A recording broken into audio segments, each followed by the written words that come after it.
এই কেমন স্বাধীনতা উদযাপন? ঘটনাটি ঘটেছে পাকিস্তানের করাচিতে। 14 আগস্ট দেশটি তাদের ৭৮তম স্বাধীনতা দিবস উদযাপন করছেন। এ সময় আকাশে ফাঁকা গুলি ছোড়ায় সেখানে ৩ জন নিহত হয়েছেন এবং আহত হয়েছেন অর্ধশতাধিক। নিহতদের মধ্যে একজন বৃদ্ধ ও অপরজন ৮ বছরের শিশু। শুধু তাই নয়, উদ্ধারকারী কর্মকর্তারা এ তথ্য নিশ্চিত করে জানিয়েছেন যে আহতদের বেশিরভাগই পথচারী এবং এলাকাবাসী।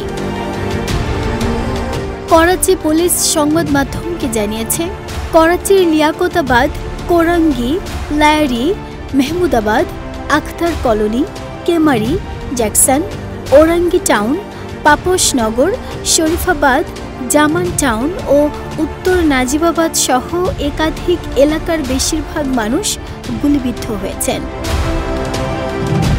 এ ঘটনায় করাচি পুলিশের মুখপাত্র জানান, এ ধরনের বেপরোয়া ও বিপজ্জনক কর্মকাণ্ড মেনে নেওয়া যায় না।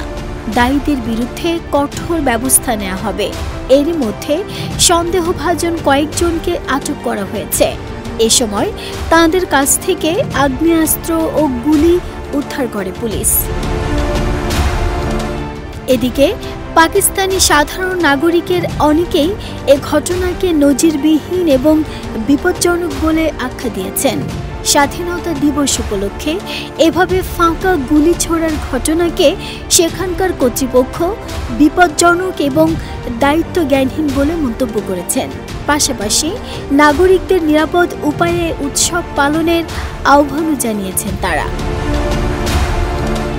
জানা গেছে, গত বছরও পাকিস্তানের করাচিতে একইভাবে স্বাধীনতা দিবস উদযাপন করতে গিয়ে অন্তত ৯৫ জন আহত হয়েছিলেন এবং এর আগের বছরও আহতের সংখ্যা ছিল প্রায় অর্ধশতাধিক।